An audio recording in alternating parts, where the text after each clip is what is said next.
ကျွန်တော်တို့မြန်မာလူမျိုးတွေနေ့စဉ်စားနေကြတဲ့ထမင်းကဘာကောင်းကျိုးတွေရှိလဲထမင်းကိုစားသုံးခြင်းကြောင့်လူတွေရဲ့ခန္ဓာကိုယ်ပေါ်မှာဘလို့အကျိုးသက်ရောက်မှုတွေဖြစ်စေလဲဒီဗီဒီယိုကိုသိဖို့ဒီဗီဒီယိုလေးကိုအဆုံးထိကြည့်လိုက်အောင်ခင်ဗျာအားလုံးပဲမင်္ဂလာပါတဘာဝရဲ့လက်ဆောင်များ channel လေးကနေကြိုဆိုလိုက်ပါတယ်ထမင်းကမြန်မာလူမျိုးတွေအဓိကစားသုံးတဲ့အစားအစာတစ်ခုပါထမင်းကဘလို့အယောင်စင်းဘလို့ရတာရှိတယ်ဆိုတာကိုတော့အထူးတလဲပြောပြဖို့လိုမယ်မထင်ပါဘူးဒီနေ့ကိုအနည်းဆုံး2ချိန်ကနေ3ချိန်အထိစားပြည့်နေတဲ့ထမင်းကခန္ဓာကိုယ်အတွက်ဘလောက်တောင်အကျိုးပြုပေးနေလဲဆိုတာကိုတော့လူအများစုကသတိမထားမိကြပါဘူးအရှေ့တောင်အာရှနိုင်ငံတွေကပြည်သူတွေကထမင်းကိုအဓိကထားစားသုံးကြပါတယ်ဒီလိုမျိုးနေ့စဉ်စားသုံးပြည့်နေတဲ့ထမင်းကခန္ဓာကိုယ်ကိုဘလောက်ထိအကျိုးပြုနေလဲဆိုတာကိုတော့ယခုဗီဒီယိုလေးထဲမှာပြောပြပေးသွားမှာဖြစ်ပါတယ်ထမင်းမှာခန္ဓာကိုယ်အတွက်စွမ်းရည်နေပေးတဲ့ကာဗွန်ဟိုက်ဒရိတ်ကိုရင်းကကယ်လ်ဆီယမ်နဲ့ဖော့စဖောရတ်တွေကိုထိန်းညှိပေးဖို့လိုအပ်တဲ့အာဟာရဓာတ်မျိုးဖြစ်တဲ့ဗီတာမင် D အယိုးတွေစခိုင်တာစွမ်းဖို့အတွက်လိုအပ်တဲ့ကယ်လ်ဆီယမ်အစာတွေကိုကျဉ်ညက်စေဖို့နဲ့ဦးလန်ချောင်းကအာဟာရဓာတ်တွေဆုပ်ယူမှုကိုအားဖြည့်ပေးတဲ့အမြင့်ဓာတ်ခန္ဓာကိုယ်ရဲ့သွေးဆဲတွေကိုတိုးပွားစေနိုင်တဲ့တန်ဓာတ်ခန္ဓာကိုယ်ရဲ့ပမာဏနဲ့ရေဓာတ်ပမာဏကိုထိန်းညှိပေးတဲ့သတ္တုဓာတ်တစ်မျိုးဖြစ်တဲ့ဆိုဒီယမ်တို့ပါဝင်နေပါတယ်နံပါတ်1အုံနောက်ရဲ့လုပ်ငန်းစဉ်တွေကိုအထောက်ပံ့ပေးတဲ့စိတ်ကျန်းမာရေးကောင်းမွန်စေဖို့အတွက်ကာဗွန်ဟိုက်ဒရိတ်ကအရန်ကိုအရေးပါတဲ့ခန်းကဏ္ဍကနေပါဝင်နေပါတယ်ခန္ဓာကိုယ်ထဲမှာကာဗွန်ဟိုက်ဒရိတ်မရှိဘူးဆိုရင်အားမရှိသလိုခံစားနေရမှာဖြစ်ပါတယ်တွေးခေါ်စဉ်းစားမှုတွေကိုကောင်းကောင်းမလုပ်နိုင်တော့ပဲစိတ်ရှုပ်တာစိတ်တက်ကြတာတွေတော့ခံစားလာရနိုင်ပါတယ်ဒီလိုမျိုးတွေမဖြစ်စေဖို့ဆိုရင်တော့ထမင်းကိုပုံမှန်လေးစားပေးဖို့လိုပါမယ်နံပါတ်2အရေးပါကျန်းမာရေးကိုကာကွယ်ပေးတယ်ထမင်းကခန္ဓာကိုယ်အတွက်စွမ်းရည်အဓိကရရှိနိုင်တဲ့အစားအသောက်ဖြစ်ုံသာမကပဲအရေးပြားကိုကျန်းမာစေနိုင်တဲ့အပြင်ဓာတ်တွေကိုပါရရှိစေနိုင်တဲ့အစားအစာတစ်ခုပါအပြင်ဓာတ်ကခန္ဓာကိုယ်ရဲ့အစာကြေစနစ်အတွင်းကစိတ်တောက်တွေဘက်တီးရီးယားတွေနဲ့မှုတ်ပိုးတွေကိုဖယ်ရှားပေးပါတယ်ဒီလိုမျိုးလှုပ်ဆောင်ပေးတာကဝါချံဖြစ်တာနဲ့အသားရည်မွေးချောင်ဖြစ်တာတွေကိုရောပါတက်တာစေပြီးအရေးပြားကိုကျန်းမာစေနိုင်ပါတယ်နံပါတ်3ကိုယ်ဝန်ဆောင်တွေအတွက်အထူးသင့်တော်တယ်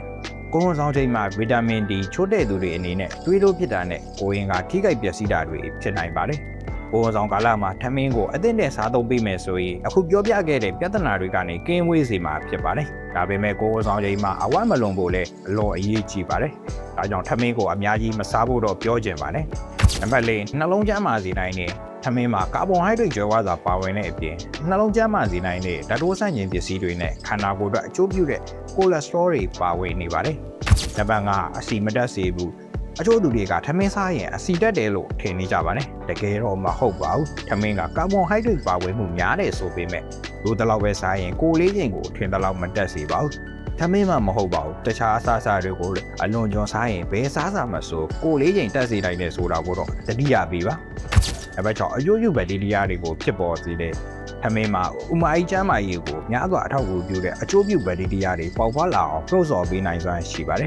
ဒီဘက်တီးရီးယားတွေကဝမ်းလျှောတာဝမ်းကိုက်တာတွေမဖြစ်အောင်လှုပ်ဆောင်ပေးပါတယ်နောက်တစ်ခုကတော့ထမင်းကခန္ဓာကိုယ်အတွက်နေ့စဉ်လိုအပ်တဲ့အာဟာရဓာတ်တွေကိုဖြည့်ပေးပါတယ်နံပါတ်9သွေးရတဲ့ယောဂါကိုကာကွယ်ပေးတဲ့ထမင်းမှာပါတဲ့တန်ဓာတ်ကဟိုမိုဂလိုဘင်တွေကိုဖြစ်ပေါ်စေနိုင်ပါတယ်ခန္ဓာကိုယ်ထဲမှာဟိုမိုဂလိုဘင်အရေးအတွက်များလာတဲ့အခါသွေးရတဲ့ယောဂါဝေဒနာခံစားရနိုင်ခြေကိုလျှော့နှဲသွားစေမှာဖြစ်ပါတယ်နံပါတ်10ကိစ္စယောဂါဖြစ်နိုင်တွေကိုရောကြစေနိုင်တဲ့ခန္ဓာကိုယ်ထဲမှာအမြင့်တက်နေတဲ့အခါအစာအိမ်နဲ့ဦးလမ်းကြောင်းကိုထိခိုက်စေနိုင်တဲ့ဥမိုင်းကင်ဆာလိုမျိုးကိစ္စယောဂါတွေကိုဖြစ်စေနိုင်ပါတယ်ဒီလိုယောဂဝေဒနာတွေမဖြစ်အောင်အမြင့်တက်ပါတဲ့အစားအစာကိုစားသုံးပေးလို့ရတော့လို့ထမင်းကိုလည်းစားသုံးပေးလို့ရပါတယ်ထမင်းမှာအမြင့်တက်ကျွယ်ဝစွာပါဝင်တာကြောင့်အစာရည်စနစ်ကိုကောင်းမွန်စေတဲ့အပြင်ဥမာကြီးကင်ဆာတရင်ကင်ဆာနဲ့တရင်ကောင်းကင်ဆာတွေမဖြစ်အောင်ကာကွယ်ပေးတယ်လို့ရင်သားကင်ဆာတွေဖြစ်နိုင်ခြေကိုလည်းရောကြစေပါတယ်နံပါတ်9အသက်အရွယ်ကြီးသူတွေမှာအယိုးပွားယောဂမဖြစ်အောင်ကာကွယ်ပေးတယ်ထမင်းမှာဗီတာမင် D ကျွယ်ဝစွာပါဝင်တာကြောင့်အသက်အရွယ်ကြီးရင်သူတွေအတွက်အထူးသင့်တော်ပါတယ်အသက်အရွယ်ကြီးရင်လာလေကိုယ်တွင်းကဗီတာမင်နဲ့သတ္တုဓာတ်တွေလျော့နေလာလေဖြစ်ပါတယ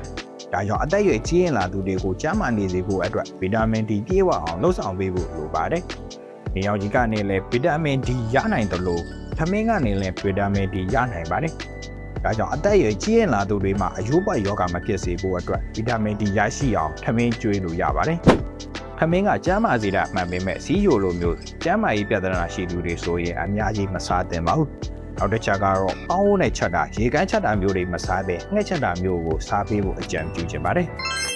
ဒီကနေ့တင်ဆက်ပေးခဲ့တာတွေကတော့ထမင်းကိုစားသုံးခြင်းကြောင့်ရရှိနိုင်တဲ့ကျန်းမာရေးကောင်းကျိုးများပဲဖြစ်ပါတယ်ယခုလိုမျိုးဘဟုတုတရစေမဲ့အကြောင်းအရာတွေတင်ဆက်ပေးမှာဖြစ်လို့ကျွန်တော်ရဲ့ channel လေးကို subscribe မလုပ်ရသေးရင် subscribe လုပ်ထားခဲ့ကြပါ အားလုံးပဲကျမ်းမာပျော်ရွှင်ကြပါစေခင်ဗျာ